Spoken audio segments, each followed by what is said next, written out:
Gavin and I are introducing a new segment to the Vanguard. We'll be doing it a few times a week. We'll be coming at you. I believe we haven't officially ironed anything out yet, so make sure you hit that bell button if you want to read along with us. But as we said yesterday, we'll be unveiling our book club today, right?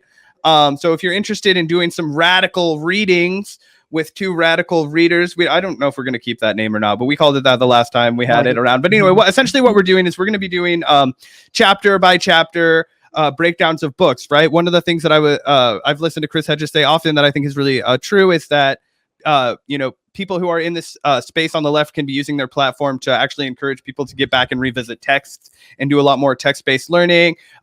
Books are always more fun when you're reading them with your homies. So that's why Gavin and I are doing it together, and we wanted to read them and chat about them all with you. And we thought, what better place to start than Matt Taibbi's excellent critique of the media, Hate Inc. Yeah, absolutely. I was super excited to crack into this one and get started. It's a book that a lot of people have been talking about recently, and I'm also a fan of Taibbi, although I haven't, read as much as his work as you have. But I certainly respect the man's voice, and certainly kind of being the heir to Hunter S. Thompson, who we've even called the patron saint of the Vanguard. It's certainly an appropriate choice to start off with, and also just from beginning Hate Inc. What an absolutely What a great media critique. What a great meditation on the state of our capitalist media. And I think that from what I'm getting the sense of this book so far is what it really is kind of a deconstruction of an analysis of the way that capitalism essentially is kind of poisoned our media and by extension our minds. Yeah, exactly. Which is why I think it's pretty, I think it's a great idea that he, kicks off the book with a great preface, which is an interview that he did with Noam Chomsky, and he did that because he said that he initially viewed, and so for people who want a little bit of backstory about Hate Inc., it originally came out as a serialized article by article book on Matt Taibbi's Substack, and he said that when he was initially kind of brainstorming this piece, he didn't feel like he could make what would inevitably become Hate Inc. without the spiritual blessing of Noam Chomsky, because it was almost like it was a modern day manufacturing consent, which I thought was one, very Matt Taibbi, right? Just old school, I don't know, integrity, wanting to get the a blessing of the person who intellectually came before you kind of pick up where they left off. And apparently he originally wanted it to be called Manufacturing Discontent. So that might have also been part of the reason why he wanted his blessing. Because, I would also probably ask for someone's blessing if you're going to blatantly reference their other work. But certainly. But yeah, I guess one of the... I wasn't in, and obviously feel free to chime in from the comment section if you guys have read along, if you've read Hate Inc., or if you have suggestions on how to make this more engaging and more the kind of content that you guys would like to see as we're breaking down and analyzing these books. For this show today, one of the things that I wanted to do was just kind of pull out some pull quotes from the conversation that happened with Noam Chomsky and Matt Taibbi in this preface of the book. And it honestly made me kind of bummed that it wasn't a podcast episode. I just really like listening to podcasts. I'm like, man, this is almost interesting and a kind of a throwback going through and doing a written transcription reading of a conversation. It kind of reminds me of when I was reading AV Club and I feel like sites like that used to do that a lot back when I was in high school and reading a lot more about film pop culture. Do you know if they ever had Chomsky on the Useful Idiots or anything like that? I think they did. Yeah, Matt Taibbi interviewed him for Useful Idiots. Nice. But either way, if we have the first quote that we can pull up, I just labeled it quote 1 because I thought it was an interesting place to start. So Chomsky, for people who are just listening, I'll go ahead and read this quote out loud. But Chomsky says, it's kind of interesting that journalists didn't like the defense, right? So essentially he's saying that he's talking about what they argued is that journalists are doing honest, courageous work that's professional and serious. And in a lot of difficult circumstances, they do a very good job, but they're doing all of it within a framework of an ideological framework, which reflects the dominant hegemonic common sense. Sorry, that was weirdly phrased. Reading it out loud. Essentially what he's saying is what we all kind of have come to understand about media since they wrote Manufacturing Consent. consent, which is, okay, yes, there are lots of independent actors who are working hard. They are breaking real stories, and very little of what is actually published in media is downright false, right? Yeah. But what they are doing is they're operating within an ideological framework, which is very constricting, right? It's very limiting in what is able to be put out. And what Noam Chomsky is saying is that journalists did not like that defense. Like, he wasn't criticizing them per se, he was criticizing the structure. But when manufacturing consent first came out, it was actually kind of there was a lot of pushback from the journalist community. I'm wondering if that surprises you. Well, it is surprising to me because it's just so obvious that that's, how journalism in our capitalist framework operates. The famous example that has been pointed to illustrate this exact paradigm essentially is, if you look at a right-wing show on like Fox News, and they did this a lot in like the 90s and 2000s, and I'm sure they still do it to some extent, but they'll take like the worst part of town, the most underdeveloped part with the worst schools, and they'll blow up the crime statistics, and every day, night after night, look at all the black on black crime, look at all of these issues. Aren't these people horrible barbarians and criminal violent people? Technically, the statistics aren't incorrect. Technically it's true what they're talking about. The crime did occur, but talking about it night after night on a nightly basis, trying to beat home this point over and over again. Clearly there's a purpose behind that, right? Just because you're using facts to tell this story doesn't mean there's not an agenda behind selective facts too. Selective facts, right. And of course, you're omitting the reasons why certain areas are more criminal than others, and there's more violent crime in certain areas because people are more desperate and have less economic resources and all of that stuff.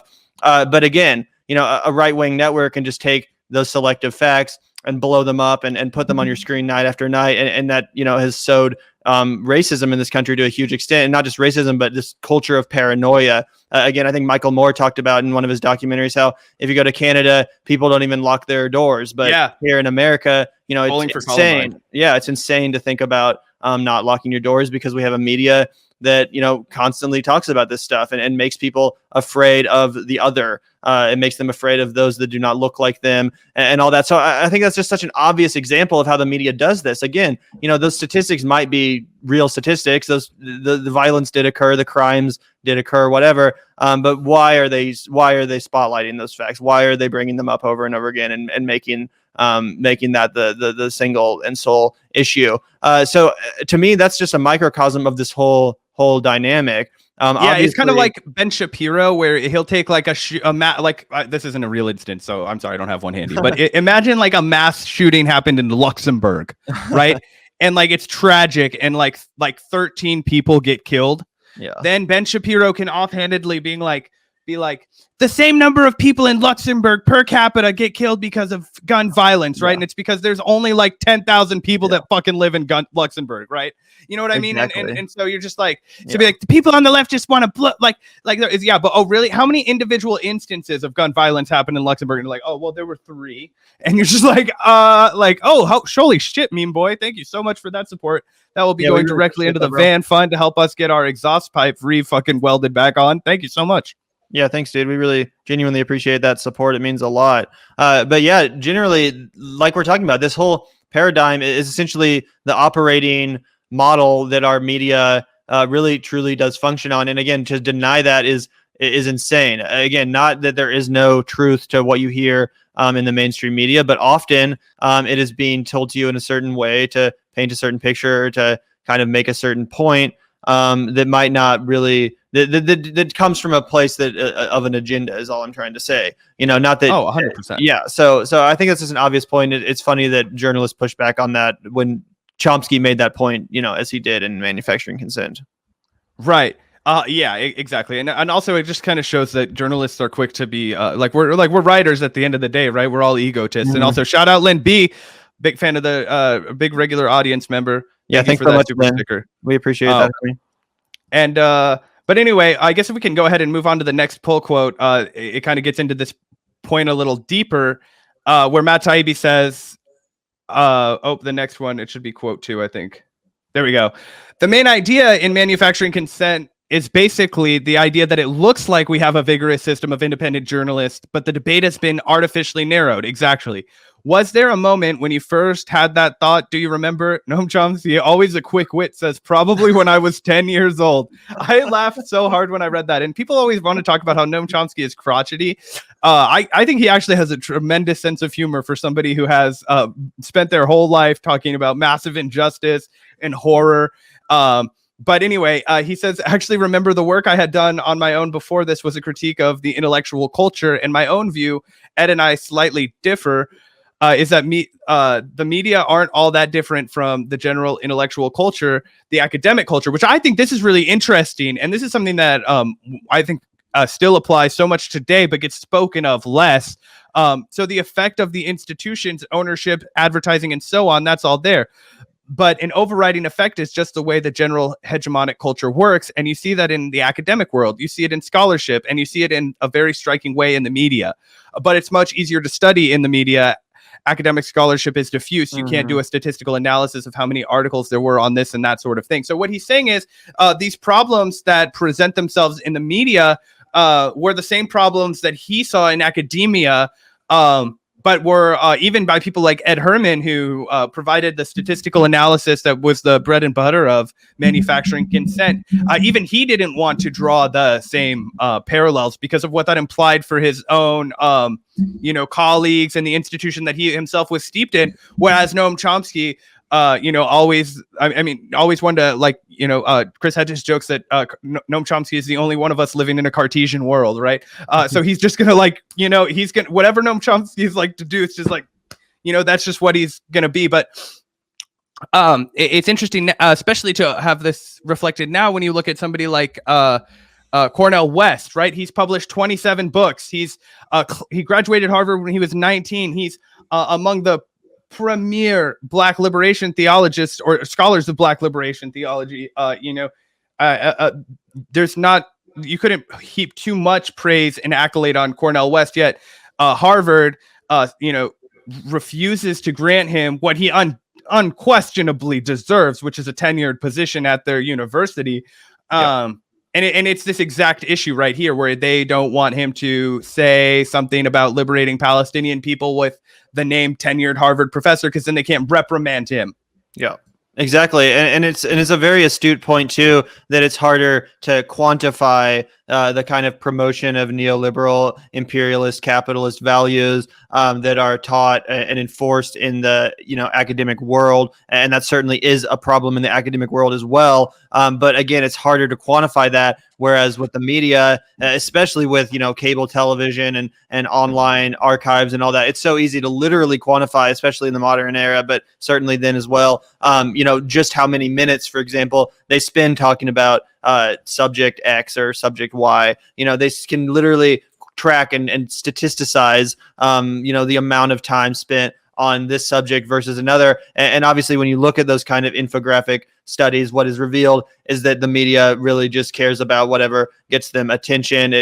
That's why Trump got so much coverage. Well, meanwhile, the Flint crisis gets barely touched, and actual real things that are affecting people's lives in grave ways. And not that Donald Trump didn't, but like these communities which are getting destroyed barely get any coverage just because it's not sexy. It's not a story that people want to come back and see the next update on, because it's also ultimately just depressing.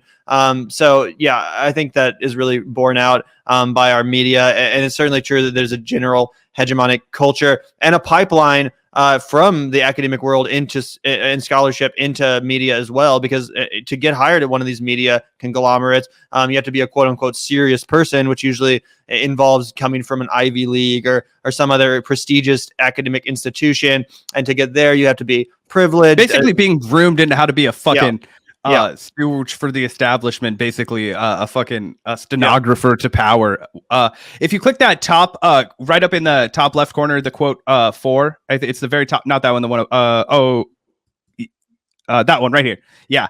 So this is an interesting thing that I wanted to follow up on, because obviously at the time that Noam Chomsky was referencing when he was writing manufacturing consent. They're looking at the Vietnam War era, the Cold War era, so you're talking like post McCarthy, but like still hella anti-communist, right? Yeah.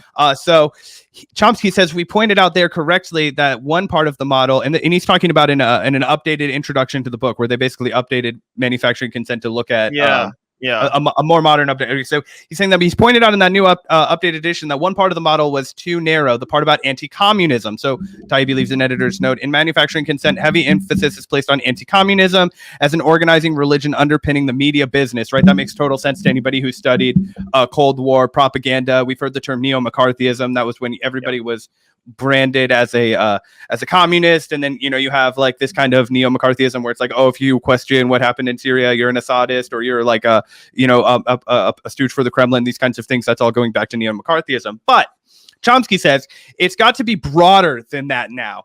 Anti-communism was a salient illustration of the enemy that you could construct to justify anything you're doing, right? But it could be terrorism, it could be anything. So of course it did become terrorism. Terrorism became that excuse for both George Bush and frankly for Obama to conduct any kind of horror, atrocious stuff. Anything that we're doing is justified because, oh, are you trying to say that the horror of terrorism is not real? Are you trying to mitigate the horrors of terror? Let me show you a picture of, ISIS chopping off somebody's head. How dare you then say we shouldn't be in the Middle East, right? So, but what I wanted to point out specifically was Matt Taibbi says populism is another one. And Noam Chomsky says, you mean what is called populism. So just in case you forgot, Noam Chomsky is a real one. Taibbi says, yes. Chomsky returns that the term had an honorable history and it was the most democratic movement in American history, but concedes that they've obviously turned it into a different kind of a word. This is, I think, just shout out to Noam Chomsky. That dude is so solid on his American history. Like, like this dude is like, I mean, obviously, I'm not surprised that Noam Chomsky knows something that I know, but I just mean to be so well versed across like fucking everything. Yeah. You always love to see it because, anyway, I think populism is kind of that, it's almost going to be like the new terrorism in a way that, not in the sense that we're going to use it to justify like fucking international wars, but then the reason for that is because now the quote unquote communists are more populist. If you think about it, if Bernie Sanders, who would have been called a communist and was called a communist, was really running more as an economic populist, specifically in 2016, obviously, he called himself a democratic socialist, but he really was not, by any stretch of the imagination, communist, but not at all. And to be honest, the people that, criticize Bernie for not going far enough, my response was always, well, like, for God's sake, look what they're already trying to paint him as right now, right? Yeah. Like people saying like, well, he should have gone for a national health system instead of Medicare for all. And I'm like, well, they're already trying to fucking paint him as a communist, just trying to get rid of the health insurance industry. Maybe that's a good place to start before we then proceed to abolish the entire medical industry.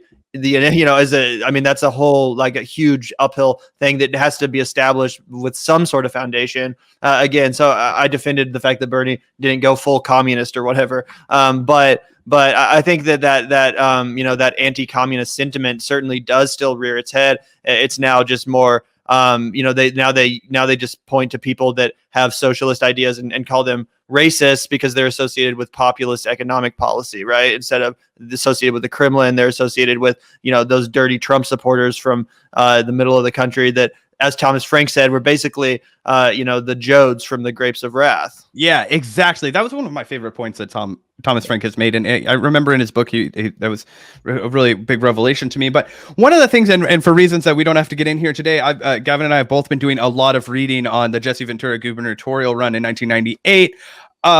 And one of the things that, when we've been reading a lot of, speeches but also a lot of news, basically there's not a ton of news articles that you can find on the election, but what we have found, I've read, and one of the things that shocked me, but shouldn't have shocked me, more like just reaffirmed what I suspected about the media, but in a way that was shocking to me, was how they attacked Jesse Ventura when he was running on things that were like what they thought was radical about Jesse Ventura was, one, that he did not write any of his speeches.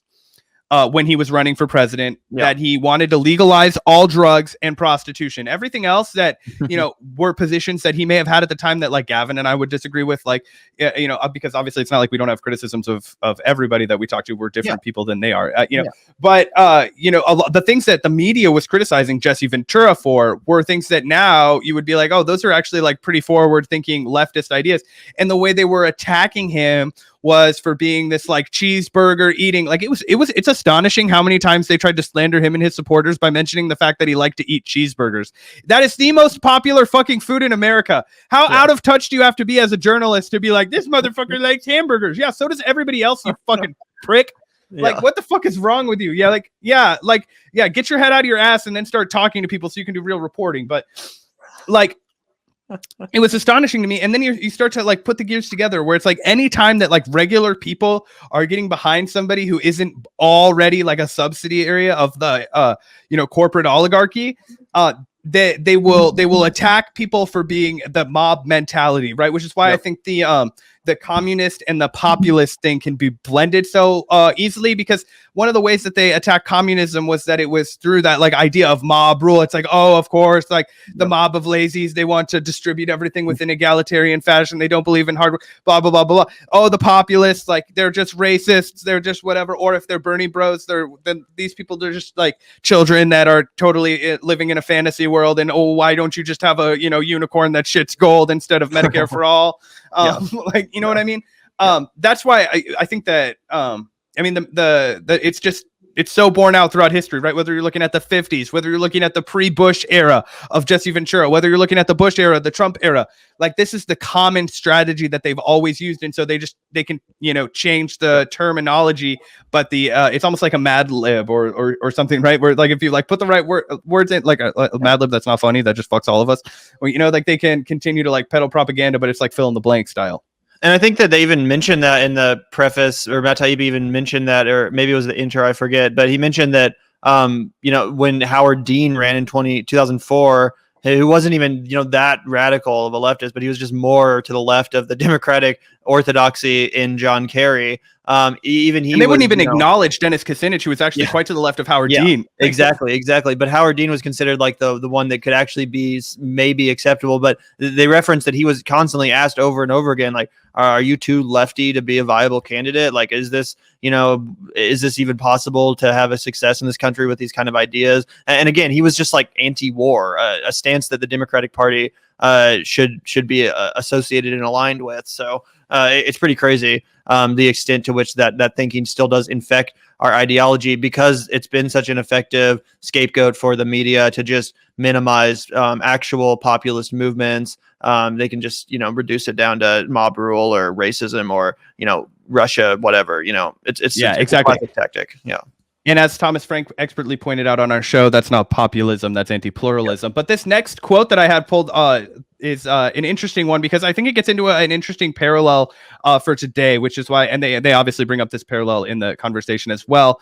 But Chomsky says that what they pointed out is that in both cases, and they're talking about what was going on in Cambodia under Pol Pot and what was going on under East Timor. Actually, let's go ahead and pull up the brief explainer that I have over here on East Timor, because I pulled up a Chomsky explainer on what was going on in East Timor because I wasn't 100% confident in my ability to do it. Let's see here. Oh, is it this one? Yeah. Okay, so I do know a little bit about this, but not enough that I thought I could eloquently describe this. So for people who don't know, East Timor was annexed by Indonesia in the mid 70s, and it was just a horrifying event. 250,000 people were killed.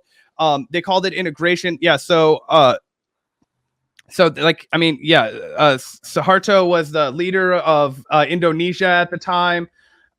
He was, I think it's president, I think is the term for what he was. But either way, if you're interested in getting a good quick history of what was going on in Indonesia in the 70s, I highly recommend you guys check out Vincent Bevan's book, The Jakarta Method, because it'll lay this out a lot, pretty well, and how the United States was involved in all this and everything. But the West had as Noam Chomsky said, a 25-year complicity in what was going on during all of this, and actually a complicity for a lot longer, probably. But anyway, so that's what they're referencing when they're talking about Timor.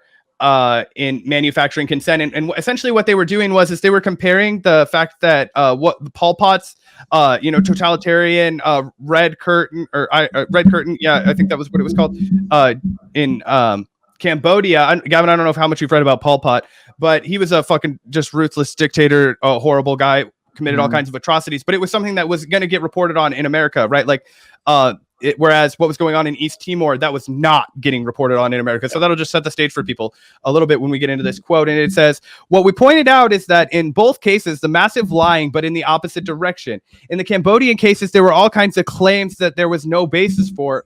When things were refuted, they got elaborated upon and continued. Any invention is okay. On the East Timor case, there appeared to be either ignoring or pure denial. And of course, the East Timor case is far more important because that could have actually stopped at any time because we were crucially responsible for it, right? So, and in fact, we proven when finally 25 years later, under a lot of domestic and international pressure, Clinton was pressured to tell the Indonesians to call it off. And he basically told them, look, the game's over. And they pulled out a minute later, but it could have been done for 25 years. So East Timor case was vastly more important. They says, take a look at the reaction to the book. The East Timor thing had never been mentioned. The Cambodia thing, everybody went berserk. They said, we're protecting Pol Pot. We're defending genocide. No, we were simply saying if an American intelligence probably has the story correct, then the stuff guys are publishing is crazed lies. It would have impressed Stalin. Yeah. So what he's saying is something that anybody who covers left politics, and has read Noam Chomsky, knows that he writes about what are called worthy and unworthy victims, right?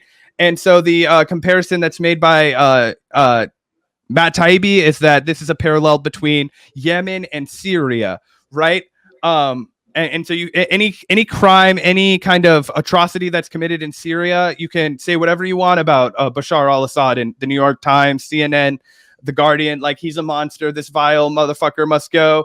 The United States is intervening there, and so therefore anything is justified. Like any story that justifies our presence there, that's going to get green light, that's going to pass anything. So and then conversely, anybody who attacks or tries to discredit even bogus stories, so for example, Aaron Mate over at the Gray Zone, he's been relentlessly pursuing the truth in the OPCW cover up, basically claiming that there was a Clorox attack I said Clorox, I meant chlorine. I'm a fucking idiot. A chlorine attack, a chemical weapons attack in Syria, which there was no evidence for. OPCW officials, whistleblowed that there was no evidence for that, right? And as such, him and people like Tulsi Gabbard were labeled Assadist, right? Apologists for Assad and all those kinds of things. Whereas if you were to do the same kind of reporting in Yemen, right, it would just be completely ignored, even though the victims in Yemen are the victims in Yemen are obviously they're suffering just as much, all these things. And the United States we're actually aiding in that genocide, right? We're actually aiding in making sure that that's happening. So in one instance, we're selling arms to the people who are perpetuating it, in which case that means it cannot be discussed. And in the other, we're actually making money by putting our troops there and bombing the shit out of it. So that story needs to be further told. So does that am I making sense with my argument? Yeah. Yeah. No, it's 100%. And it's just more basically proof of what we were talking about earlier, as far as, using selective facts to further an agenda, just like how, you can point to the statistics of violent crime in a bad part of town to justify, a more militarized police force and more money for the police department. You can also point to the actions of some dictator in some developing country to justify an increased military budget and a boots on the ground invasion of some foreign country. Again, referencing the actions and blowing up the coverage of horrible actions by genocidal dictators, or not even genocidal dictators, but just dictators. Meanwhile, completely, not refusing to cover the atrocities carried out by our own military abroad. The 90% civilian casualties incurred by our drone strikes, for example, is something that's very rarely ever talked about by the media. And I think as they make the point in this book, when it's often not talked about in a way that's even very sympathetic to the victims of those war crimes. And it's never even identified as a war crime. So it's another example of how sometimes, little pieces of reality are used selectively to paint a picture to further an agenda. And we see that all the time, especially on the international stage, especially with our foreign policy. Again, we're the first people to point our fingers when, Maduro in Venezuela does something unjust to his people. We're the first to let everyone know about it. But you have to wonder why. And it's obviously because they're the most oil rich country in South America. That's what manufacturing consent is all about. Exactly. And I think that just to kind of dig deep and provide another example for people on how this works, I included it. Noam Chomsky had a one-off kind of mention of Sam Powers. I said that top one right up there. Yeah, right here. So, are you familiar with Samantha Powers? No, Power? I don't think so. Okay, so this is interesting. So Samantha Power. So Noam Chomsky says, in fact, that holds today. Take a look at Samantha Power's book. He's talking about the Book of Problem from Hell, which was very highly praised. Everyone loved it. It's a wonderful book. She's probably perfectly honest, and I would dispute that. Just naive, but she was castigating the United States, which makes it good because it's kind of critical, castigating it for not dealing properly with other people's crimes. Okay, so let me just set the stage for this for anybody that's not familiar with the Book of Problem from Hell. Noam Chomsky's right. It is a good book. It's a well-researched book. What it essentially does is it provides it's a comprehensive history of genocide. So one, it talks about the effort to get genocide as a recognized term.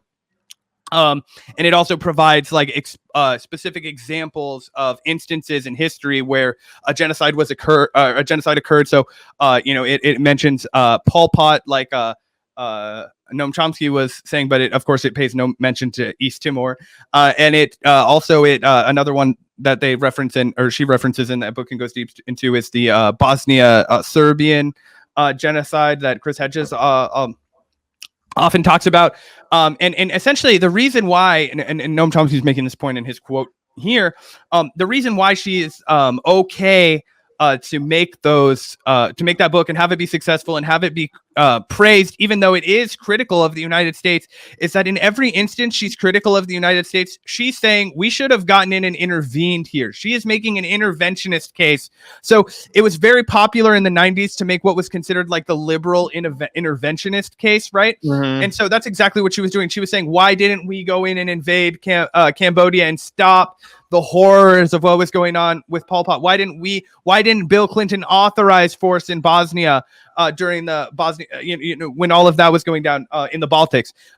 Just to name a few examples. There's a lot of examples. It's a long book, but I recommend it. I actually read it. It's good. But that's why I wanted to talk about it. But it falls within those parallels of, we are able to talk about these tragedies because these are worthy victims, because I am trying to justify more intervention in the future by reflecting, see how terribly this went when the United States didn't get involved. See what happens when we are not, keeping global hegemony. These are the tragedies that are on our hands if we're not being the world police. And just to give a little background on Samantha Powers for why I was a little eye rolly when Noam Chomsky was calling her good faith but naive. She's famously, since publishing that book, gone out and kicked it with Henry Kissinger. I have a clip from John Schwartz article from The Intercept that says, a memoir from hell. Samantha Power will do anything for human rights unless it hurts her career. So she was an ambassador to the UN under Obama, which was after she wrote the book. And when she was ambassador to Obama, she was overlooking all of his fucking crimes and all kinds of horseshit. So she was just just an institutionalized, limited capacity thinker, but she did write a well-researched book, if you understand its limitations. Yeah, and that just generally speaks to the way the media talks about, developing countries. A lot of times, the language they use is just not.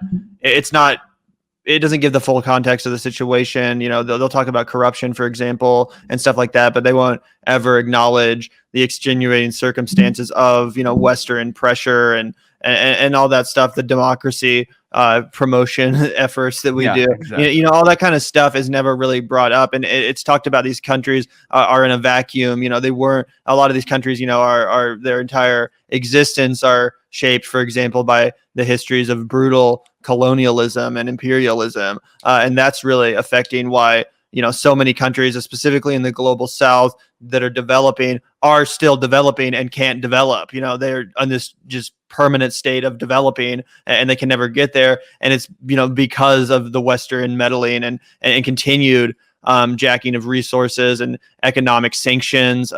So, the full picture is rarely painted. And to what extent the picture is painted, it's usually to justify more meddling, not to actually explain the situation as it is in reality.